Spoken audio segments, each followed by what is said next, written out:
Hello everyone, my name is Shekhar Shrivastava and I am from Department of Industrial and Production Engineering at Dr. B.R. Ambedkar National Institute of Technology, Jalandhar. Today I am going to present my research topic, Modeling and Analysis of Metal Additive Manufacturing Process using FEM approach. So I will start this presentation with an introduction of metal additive manufacturing process along with its certain aspects. After that, I will be discussing about a short literature review based on that I have found my study.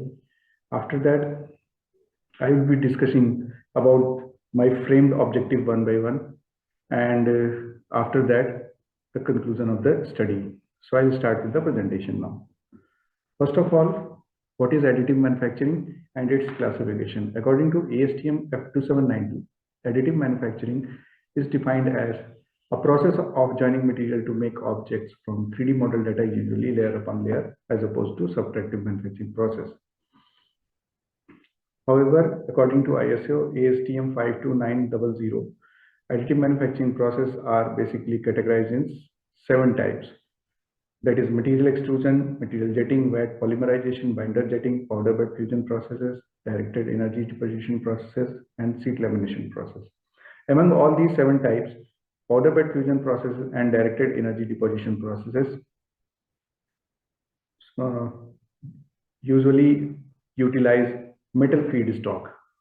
So here, right side, we can see that a further classification of DED process based on its feedstock. The left side, we have feedstock in the form of wire, and then the right side, we have feedstock in the form of blown powder. In wire type of DED process, we have wire and arc additive manufacturing process, which utilizes low cost arc welding type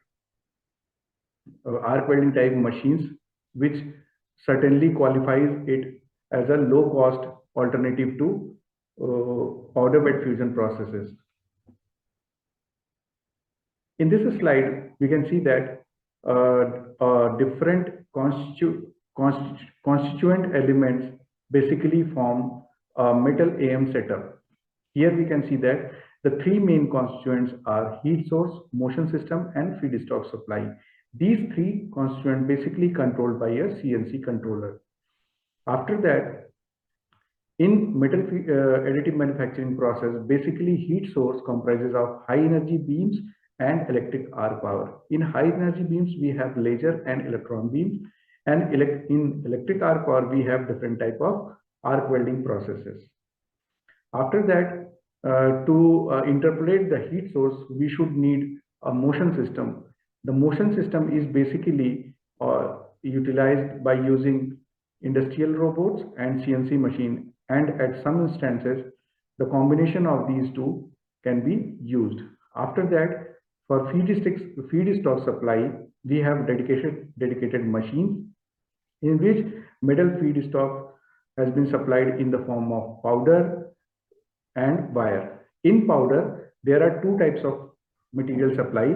The first one is powder bed, and the second one is blown powder. So here we can see that in the left side, this process is basically powder bed fusion process, in which we can see that a small gear type structure is being deposited. However, in the right side, we can see that on the upside, we have this blown powder technology, in which you can see that the powder is being blown concentrically to the laser power source, and this cylinder type structure is being formed. However, in this lower diagram, we can see that we are using a metal inert gas based welding machine for the fabrication of this component utilizing a industrial robot. This slide basically is showing some process attributes and some other attributes related to WAAM and PBF process. It is very important to compare these 2 processes, WAAM and PBF, on the basis of certain factors, in which we can see that on the basis of geometric complexity and surface finish, powder bed fusion processes are far advantageous than wire and arc additive manufacturing processes, because it can be used for the production of very high complex components as well as it yields a better surface finish when it is compared to wire and arc additive manufacturing process. However, the power source, which is the prime constituent of any metal additive manufacturing process, is a standard arc welding process compared to a very high cost laser with optical system in PBF process. Apart from that, process efficiency is greater than 80% as it is found in any arc welding process. However, in powder bed fusion process, because of a lot of irradiations from the laser beam, the process efficiency lies between 20% to 40%. After that, deposition in wire and arc additive manufacturing process, deposition is as high as 2 kg per hour, whereas in powder bed fusion process it is 10 gram per hour. In this slide, we can see that this is a schematic representation of wire and arc additive manufacturing in the form of industrial robot and in the form of CNC. In this figure, an industrial robot is used for the deposition of this component, in which this welding torch is being coupled in the end effector of this industrial robot. However, in this CNC machine, the welding torch is coupled at the tool holder joint. Now it is important to understand why we need 3D printing process to print.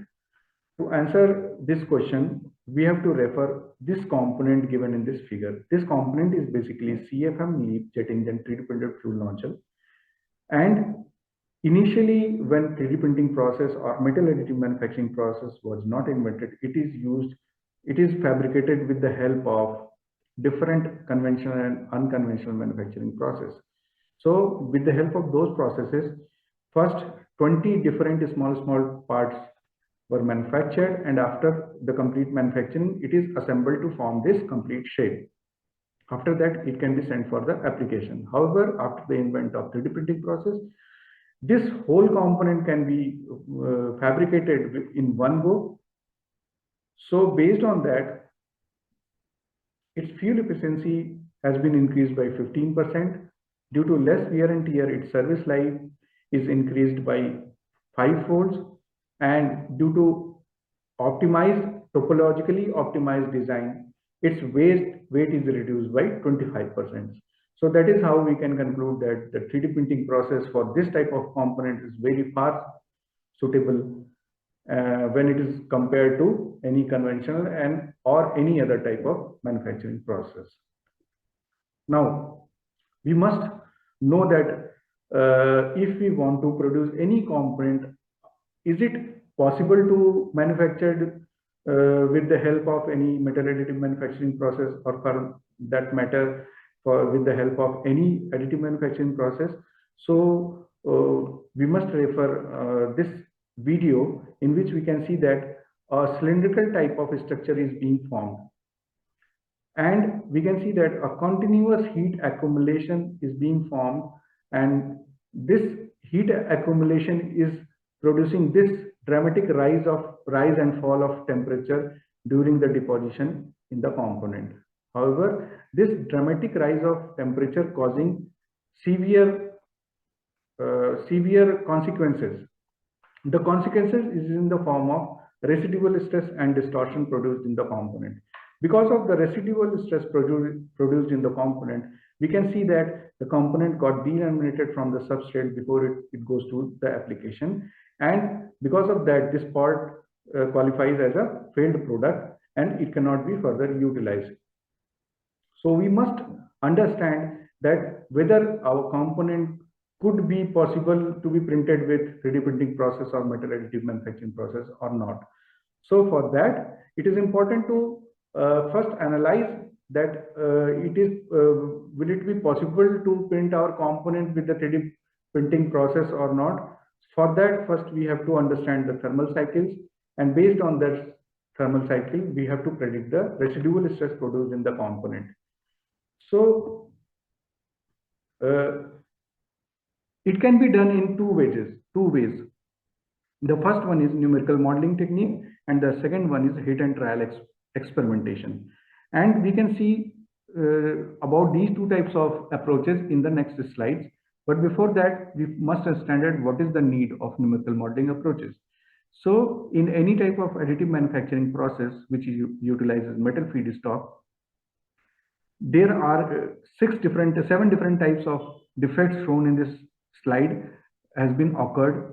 We can expect any kind of these defects like porosity, deformation, surface finish, poor surface finish, or maybe crack, oxidation, delamination, and residual stress. As we can see that residual stress are mostly found in all the type of these different type of alloy systems with more than 50% occurrence percentage. So it is important to model residual stress before we should print the component, and after that we can obtain that it is going to be failed. As we have discussed that during the deposition process and after the deposition process, a component produced through the WAAM process may experience different type of defects like porosity and other defects. And residual stress are the important defect which further causes different type of defects like distortion in the component, like delamination in the component, low fatigue life, and high stress corrosion cracking, and like that. To deal with this situation, we have two approaches: hit and trial experimentation and numerical modeling approaches. In hit and trial experimentation, we have to perform experiments, and after that we have to do some empirical formulation, and after that we can be able to find the desired values of process parameter which can be able to control these defects. However, in numerical modeling approaches, only we have to do numerical modeling with the help of some dedicated computers and other gadgets, and after that we will be able to find different process parameter which is responsible for sound production of additive manufacturing component. So it is less cost consuming compared to hit and trial experimentation. Then we must just understand what is the residual stress. According to Juan Lu, a stress state which exists in the bulk of material without the application of any external load or other sources of stress such as thermal gradient is called a residual or internal state. It means that when the component has been processed completely and it can be sent for application, at that point of time, if there is any stress trapped inside the material, those stress are called as residual stress. Well, while the application, those stresses can be harmful to reduce the surface life of the component. Therefore, it is important to predict the amount of residual stress and means to reduce it before the component can be sent for any application. In wire and arc additive manufacturing process, this slide showing the mechanism of the formation of residual stress in the component, and we can see that in this video molten pool is being formed during the deposition process as the this welding torch is advancing, and at one instance behind this molten pool the solidified layer is being formed because the heat source passes the specific point. So in this figure we can see that this schematic is showing the formation of different isothermal contours in which this small red color ellipse is basically the molten pool. However, these bigger ellipses are showing different isothermal contours with different temperature values.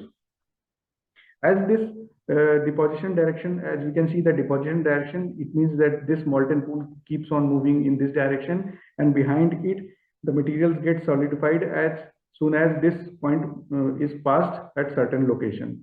So it is showing that in front of this molten pool, the compressive state of stress is forming in here at this location. However, at the back of this molten pool, as the materials is getting solidified, tensile stresses are formed. Because of that, first compressive stress are being formed, and then it is converted into compressive yield stress. After the weld torch has been removed, it starts reducing, and at certain point of time it changing its state from compressive to tensile, and it reaches to point D. After that it reaches to point E, and this yellow bar is showing the amount of residual stress which remains inside the component once it reaches to room temperature condition. Based on this understanding, I have found a bunch of important keywords which is responsible to find relevant gaps, and based on that I have proposed a few objectives related to modeling and experimental analysis of additive manufacturing process. So the objective of this study is to first develop an FE-based thermomechanical model which is able to predict the transient temperature and residual stress distribution in the deposited component. After that, it's real-life experimental validation, and after that, an investigation of different process parameters with the help of developed model. So I have basically a complete methodology given in this slide. So the objective of this study is to investigate the temperature history and residual stress in the component produced through the wire and arc additive manufacturing process. So we have two approaches. The first approach is finite element analysis, and the second approach is experimentation. However, experimentation here is necessary to validate the finite element analysis as well. So based on the FE-based thermomechanical modeling, first I have performed the thermal modeling, and after that I have performed the structural modeling while utilizing the predicted temperature, time temperature history from thermal model as an input to structural model. After that, after solving the structural model, I have got the residual stress profile. Similarly, from the experimentation, I have measured the temperature profile during the deposition process and the residual stress values after the deposition process, and I have compared these two values, and after a satisfactory comparison, this model has been further utilized for parametric investigation. So this slide is basically showing the modeling procedure. The first three points are like a standard input to any finite element engineering problem solving procedure. So geometry modeling, material modeling, and mesh sensitivity study. After that, point 4 to 7 are very specific to these type of modeling, because this modeling is basically a model of moving heat source. So process parameter selection is based on some pilot experimentation, then element activation and deactivation algorithm, and thermal and mechanical boundary conditions, and moving heat source modeling. So these specific points are discussed in the further slides one by one.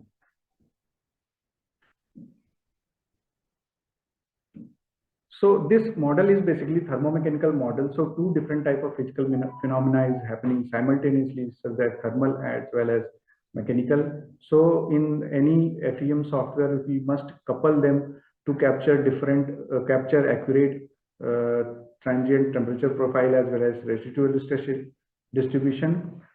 In FEM software, we have two different type of couplings. So we have this thermal model and structural model, and then we have an interaction zone. The first type of coupling is fully coupled, in which for every time step, the thermal and structural model are solved simultaneously. After that, it goes into second step and further steps. However, in the second form, sequentially coupled model, the thermal model are solved, complete thermal model are solved at the first instance, and after that, extracting the time temperature history from this thermal model, which is being fed into structural model, and after inputting this temperature history in the structural model, we can now solve the structural model to predict the residual stress value. After that, material model. Material model is basically an important input to thermomechanical model, because this type of processes basically involves interaction of temperature from room temperature to very high value of around 3000 degrees Celsius or even more. So it is important to give a temperature dependent different material properties as an input to this type of models. So now for thermal model, we should need density, thermal conductivity, and specific heat. In these three different diagrams, it is given, the values are given. Apart from that, for mechanical model, we should need Young's modulus, coefficient of thermal expansion, yield strength, and tangent modulus. So for my experimentation, actually I have utilized IS 2062 mild steel, which is equivalent to ASTM A36 mild steel, and ER 70 S6 big wire. So this table is representing this elemental composition. As a second input, element activation and deactivation algorithms are an important one. As I have utilized ANSYS APDL software, this element activation and deactivation algorithm is called as element birth and death approach in that software. So this slide is basically showing that approach. So here in actual practice, actually, what we did in welding or in wire and arc additive manufacturing process, as the torch moving over the substrate, it continuously depositing the molten material, which are further formed into solidified layer, and it keeps on depositing to form the final component. However, in FEM practices, it is not possible to add elements with respect to time in any particular solver. So for that, what we have to do, we have to completely model, geometrically model all the elements representing the deposition zone at the beginning of the modeling. However, during the before the beginning of the solving procedure, we should deactivate those elements representing the deposition zone by issuing ekill command. After that, in the second picture, we can see that as the heat source approaches at the first instant of this hashed section of this element, as it is going to be deposited with respect to time, dedicated time, these set of elements are activated using ELI command, and after activating those elements, the heat source are being deposited. This process basically continues until the complete layer deposition is formed, and again it keeps on repeating in cycle until the deposition of complete component is being completed. So this is basically element birth and death approach. However, thermal modeling and mechanical modeling utilizes different type of element birth and death approach separately. The third important input in this thermomechanical modeling processes are moving heat source analysis. This type of analysis is basically an analysis of moving heat source. A continuous heat source is moving to deposit the layer, and we have to capture the amount of heat being produced by this arc welding process and delivered it to substrate or into the feedstock. So based on an extensive literature review, I have found that Goldak double-sided heat source model is the best suited for the modeling of arc welding process as the moving heat source model.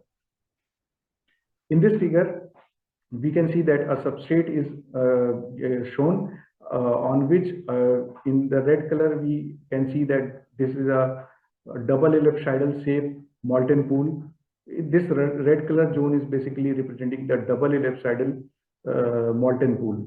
This area is basically representing the frontal part of the double ellipsoidal. However, this area is representing the rear part of the double ellipsoidal.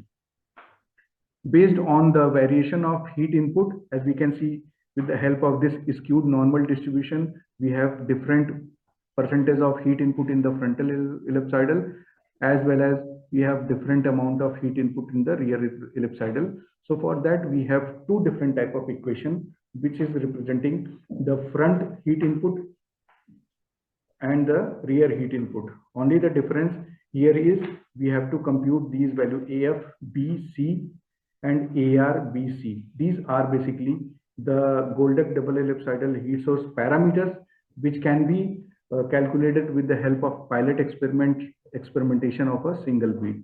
We will cover the calculation procedure of these parameters in the further slides. So this slide is basically showing a complete flow chart of thermal model and mechanical model. So in here, we have to do some material modeling and geometric modeling and other type of pre-processing procedure. As a part of element activation and deactivation algorithm, we have to deactivate all the layer which is associating the deposition zone. After that, thermal boundary condition. Now we have to apply some do loop for the selection of layer. For the first, we have to choose first layer, then second layer, then third layer. So we have to apply a do loop for that. And for element activation also, as I have described it in the previous slide, we have to use a do loop for the selection of appropriate set of element which is being activated during the particular instance of time. So based on these standard inputs in the code-based model, we can be able to perform the thermal modeling. As the thermal model finishes for our dedicated geometry, we will be able to extract time temperature history from that. Time temperature history extracted from thermal model can be inputted into this mechanical model, and a similar set of procedure, a little different from thermal model, is also applicable for this. And after solving, the mechanical model will be able to find the predicted residual stress value at different locations. So to run the model and to check the values of transient temperature and residual stress, I have basically developed a case study. So in this case study, actually I have deposited 8 different layers in zigzag deposition formation, and we have a substrate. The dimension of substrate is 200 by 100 into 8 mm. However, the length of deposition is 110 mm. So for the deposition of this component, I have basically proposed 2 case studies. The first case study is a layer-wise reduced heat input strategy, and the second case is layer-wise constant heat input strategy. So after solving the thermal model, this slide is basically showing the contour animation of thermal model, in which we can see that a layer are being deposited with interlayer idle time, interlayer cooling time. During the layer deposition, as we can see, that temperature is reaching around 2800 degrees Celsius, and in this complete process, during the deposition of individual layers, the maximum temperature is ranging between 2500 degrees Celsius to 3000 degrees Celsius. Further, in this slide is basically showing a contour animation for residual stress value in x direction, so that sigma x.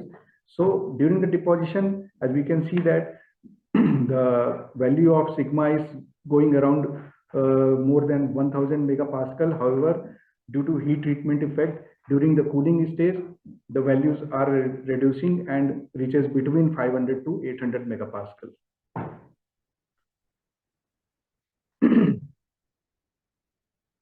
So after the development of model and prediction of various responses from it, we are intended to do some experiments for the experimental validation. For the experimental validation, I have basically developed this CNC welding torch interpolator for the deposition of straight thin wall deposited component. And for that, I have actually utilized this EWM Phonics GMAW MIG welding machine with the pure argon gas cylinder, and I have utilized this stepper motor and Arduino control board for the control of torch in XYZ direction. So this is the close-up view of this deposition zone, in which a substrate plate is clamped at 4 different locations, and the torch is about to deposit the component. Apart from this, I have utilized K-type thermocouple, which is located at different locations, which I will discuss in further slide. So this slide is basically representing, as I was discussing about moving heat source parameter, Goldak double ellipsoidal moving heat source parameters. So this slide is basically showing a procedure. So first I have deposited a bead on plate component. After that, sectioning it through wire EDM machine, and after polishing and etching of the component, I have recorded different parameters. So this A value is basically half width, R value is the reinforcement height, and C value is the depth of penetration, and AF and AR values are the ripple mark, frontal and rear ripple mark, which is basically an important input to the Goldak double ellipsoidal heat source parameters. And after that, for the measurement of temperature, transient temperature distribution, I have actually utilized NI data acquisition system, in which a dedicated card is used for the recording of temperature along with these three different key-type thermocouples. And for the recording of temperature into a computer, I have used MATLAB software. After that, for the recording of residual stress at various locations, I have utilized this portable X-ray diffraction system. So according to the plan given in case 1 and case 2, I have recorded residual stress value along line AB and MN. So this is a long scale deposition specimen, and this is a short scale deposition specimen. However, the location of point A1 to A4, B1 to B4, and point 1 to 5 here are different, and the residual stress values are measured on those points only.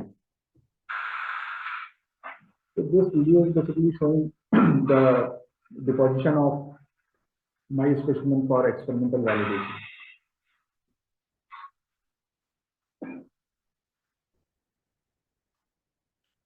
This slide is showing the deposited component. The first two deposited components are representing those two case studies which I have discussed in previous slide for the model validation. And this component is for mesh sensitivity study. And these four components are related to parametric variation study along with those samples as well. These samples are representing long scale deposition, and these samples are representing 4 different case studies of small scale deposition. So once we have predicted our predicted temperature value from the model and measured temperature value from the experiment, I intended to compare it at 3 different points, TC1, TC2, TC3, on which thermocouples were fixed. So in these figures, this figure is representing TC1, TC2, and TC3, and the continuous blue line are representing the values predicted from the model, and this star is representing the values measured from the experimentation. We can see a complete similarity between the trend of variation between these two types of results in all those locations. However, there are some differences of magnitude which does not exceeds 10% between it. After that, this slide is basically showing the comparison of residual stress in X direction along the line AB.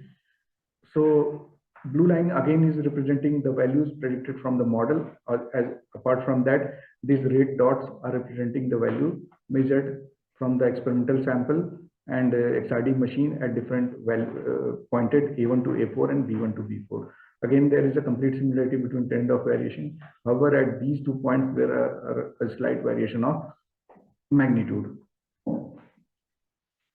As we have validated the developed thermo-mechanical model with the help of experimental value, now based on that, I have proposed a case study to investigate the effect of various parameters like heat input and travel speed on residual stress based on these different 4 cases. The case 1 basically describes a single layer wise heat input system, whereas case 2 and case 3 basically describes variable layer wise heat input system in the form of 2-tier heat input system for case 2, 3-tier heat input system for case 3, and 4-tier heat input system for case 4. So for that, a little modification related to a do loop for the choice of different cases has been done in our developed code, and it was then further executed for different cases. As we want case 1 to be executed, a parameter named LWHY was specified according to value 1, 2, or 3, 4, which is representing case 1, case 2, case 3, and case 4. Once we have predicted different temperature and residual stress value, it is further compared with the experimental value. After the comparison, comparing temperature, these 3 different plots are showing TC1, TC2, and TC3. And after comparing temperature at these locations, I have found that the maximum error in temperature prediction is 10.97%. However, the minimum value is 0.4132% during the layer-wise deposition. Now, based on the proposed methodology, I have to first ensure that there is sufficient metallurgical bonding are there or not. So for that, I have extracted a maximum peak temperature associated to different layers for all the cases as shown in this figure. This is for case 1, 2, 3, and 4. So case 1 is basically a single heat input strategy. So we will discuss it later. Apart from that, case 2, case 3, and case 4 are variable heat input system. So in here we can see that this red dot line is basically showing 1450 degrees Celsius temperature, which is the melting point of the feedstock I have used. So after the deposition, during the deposition of first layer, as we can see that the temperature is going way beyond 2500 degrees Celsius in all the cases, as the heat input for the first layer in all the cases are same. However, during the second layer deposition, the temperature of first layer, which is being represented by blue line, is exceeding that 1450 degrees Celsius value, which is the melting point of the feedstock.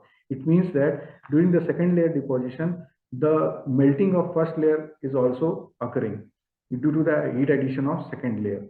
It means that since the first layer is also melting during the deposition of second layer, it means that it is creating a good metallurgical bonding between second and first layer, and this process keeps on repeating because the heat accumulates during the deposition process, and this causes a good metallurgical bonding between every individual layers. After that, as I have proposed different layer-wise heat input strategy. So in case 1, as I've used constant heat input, so the temperature profile is almost constant. This green line is basically showing the maximum peak temperature, which is ranging between 2500 degrees Celsius to 2800 degrees Celsius for case 1. And for case 2, as the heat input are lower, then higher, lower, then higher, like that. So temperature again representing a little variation of temperature, higher, lower, like that.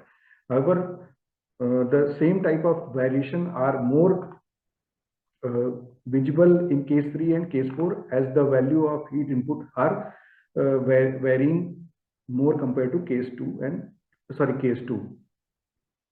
So here in bottom of this graph, a green line is basically representing the minimum temperature achieved before the deposition of every layer. So in the case we can see in all the cases, the value of minimum temperature are increasing as the layer keeps on depositing. However, maximum temperature are being constant in case 1, and little variation in case 2, as considerable variation in case 3 and case 4. Apart from that, minimum temperature keeps on increasing. The value of minimum temperature increase is in the case 2, which is 198 degrees Celsius. However, this is the maximum of 220 degrees Celsius in the case of 4-tier system, which is case 4. After comparing the thermal fields, in this slide, a comparison of longitudinal stress values according to line AB is shown. So the trend of variation is similar among all the 4 cases, as well as the experimentally measured results are again showing the same trend of variation, but which is basically validating the predicted results from the model. Now we can see here the indigo line is basically showing the state of stress in case 4, which is the least among all the proposed case study.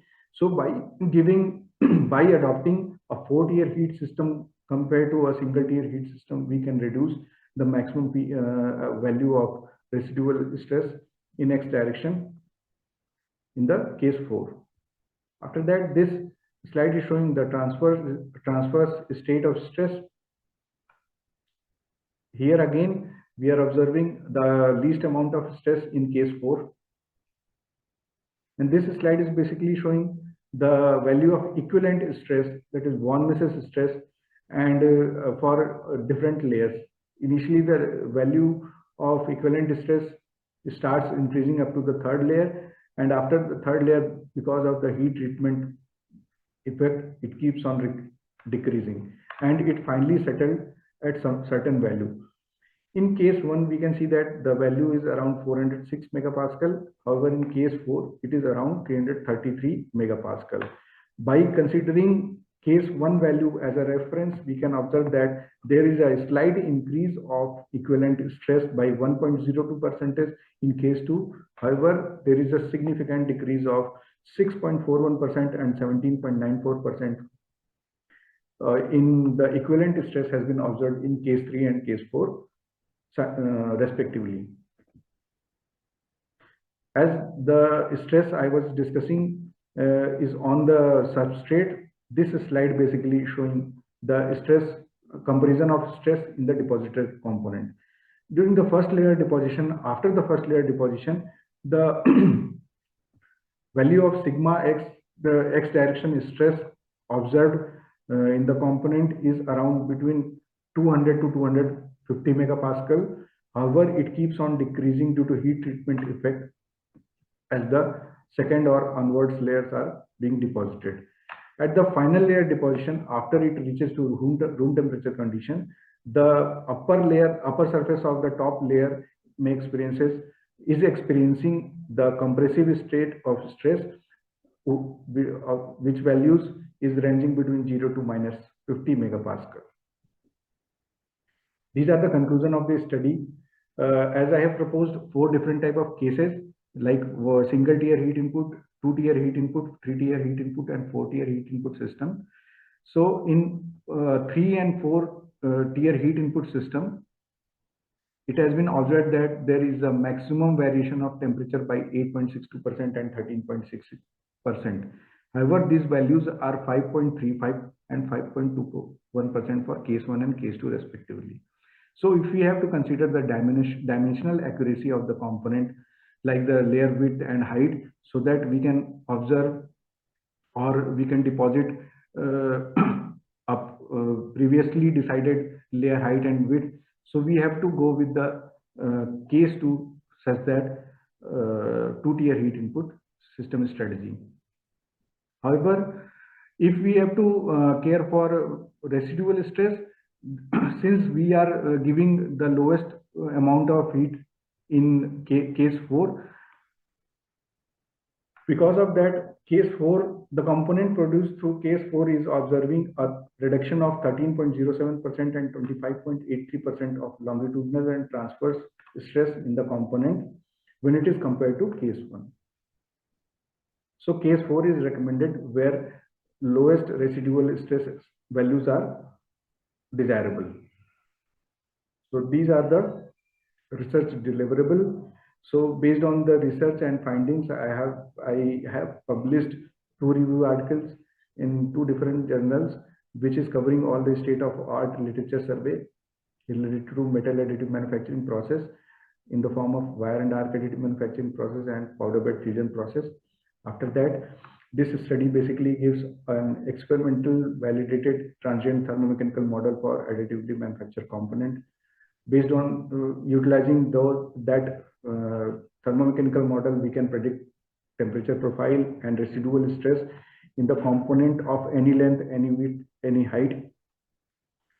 On the basis of mesh sensitivity, a computationally efficient model, transient thermo-mechanical model, has been developed.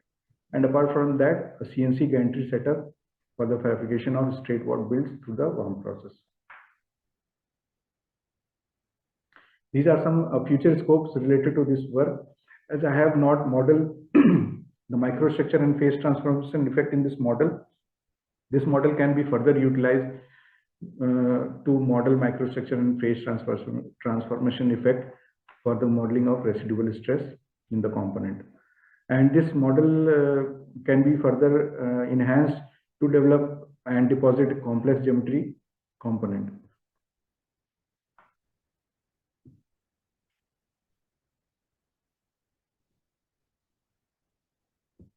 So these are the references. Thank you. If you have any questions.